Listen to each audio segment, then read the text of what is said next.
Assalamualaikum warahmatullahi wabarakatuh. Perkenalkan, nama saya Wilda Yunita. Di sini saya akan mensaksikan buku berjudul Biologi Stratigraphy Introduction yang berjudul Benthos. Pertama, pembagian zona ekologis dasar laut. Dasar laut menamakan habitat yang sangat bervariasi berdasarkan faktor fisik seperti kedalaman, suhu, cahaya, dan jenis substrat. Zona benthos secara ekologis dibagi menjadi yang pertama itu ada zona subflatoral, zona perkecikan di atas garis air pasang yang jarang terendam kecuali saat badai, hanya di sekitar spesies yang dapat beradaptasi di wilayah transit ini.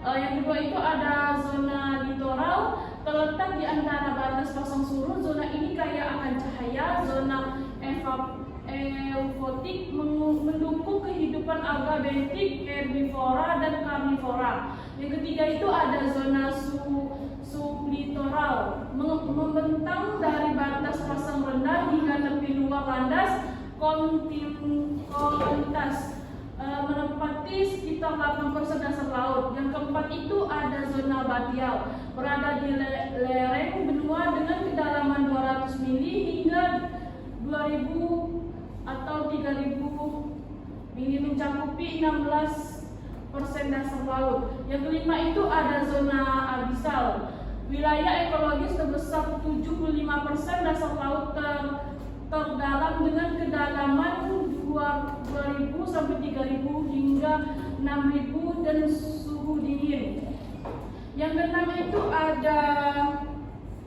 ada zona hadal, area pulung laut terdalam dengan kedalaman 600 mili hingga lebih dari 11.000 mili. Sangat sulit diakses sehingga sedikit spesies yang terdeteksi.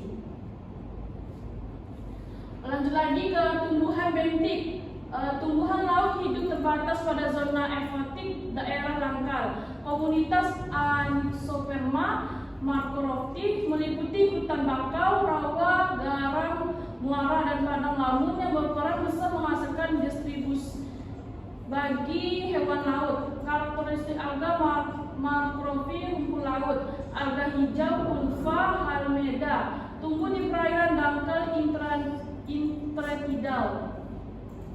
Alga coklat, Fusus macrolitis, dominan di pantai berbatu zona beriklim sedang. Alga merah, Giratina lihotrahaminion, memiliki pigmen picoritin yang efisien menangkap cahaya biru hijau di perairan yang lebih dalam. Stramotoli, struktur mirip bantuan yang berbentuk dari lapisin kuno. Cyanobacteria photosynthetic myrophyte. Lanjut lagi ke pengukuran produksi primer bentik. Produksi tumbuhnya mikroskopis bentik diukur melalui pertukaran karbon atau oksigen serta konsentrasi klorofil. Produksi makrofil diukur dengan memanen dan menimbang. Tumbuh dalam suatu karbon persatuan luas. Secara global, tumbuh bentik menyumbang kurang dari 10% dari total produksi primer di laut. Gambar 7.1 contoh rumput laut. Kategori hewan bentik. Hewan bentik diklasifikasikan berdasarkan tempat tinggalnya relatif terhadap substrat dasar laut. Fauna, hewan yang hidup di seluruhnya atau sebagian terkubur di dalam substrat lunak. Contohnya mencakupi cacing, Polytecta, Peosipio, dan Arachnula, dan berbagai jenis kerang. Epifauna, gambar 3.7.3, hewan yang hidup di permukaan dasar laut atau menempel pada substrat keras, batu, terumbu karang. Kelompok ini mencakupi 80% dari zoobenthos yang lebih besar seperti karang, teritip, spon, dan bintang laut dan hidup. Epibenthos hewan yang hidup berasosiasi dekat dengan dasar laut tetapi bisa berenang sementara di atasnya seperti udang, kepiting, ikan, pipih.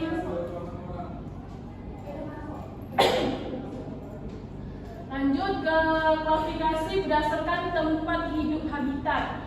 Fauna, hewan yang hidup di dalam liang atau mengumpul diri di dalam sedimen laut. Kedalaman tempat tinggal mereka bervariasi, memulai dari 0 hingga lebih dari 20 km cm.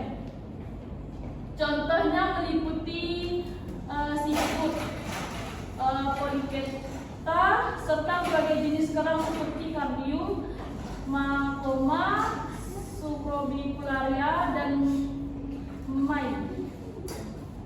Epirona, organisme yang hidup menempel atau bergerak di atas permukaan dasar laut. Sekitar 80% dari zoobenthos yang lebih besar termasuk dalam kategori ini.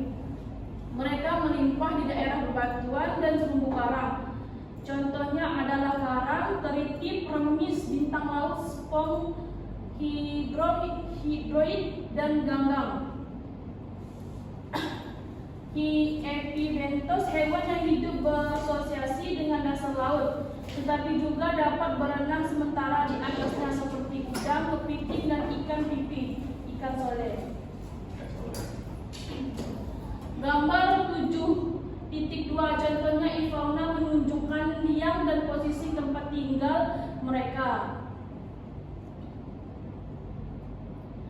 Klasifikasi berdasarkan ukuran tubuh. Hewan bentik dipisahkan menggunakan ukuran lubang saringan untuk mempermudah klasifikasi. Macrofauna, hewan bentik terbesar yang tertahan oleh saringan berukuran 0, mm. Contohnya bintang laut, kerang, remis, dan karang. Meofauna, hewan kecil yang tertahan oleh saringan berukuran 0,1 sampai 1,0 mm. Biasanya ditemukan di pasir atau lumpur. Mencakup moluska sangat kecil, cacing kecil, crustacea kecil seperti Copeoda bentik, serta beberapa invertebrata lainnya. Mikrofauna, hewan yang berukuran lebih kecil dari 0,5 meter. Kategori terkecil ini sebagian besar terdiri dari protozoa, terutama Ciliata, protozoa bersel, yang memiliki kerangka bentuk sangat tinggi.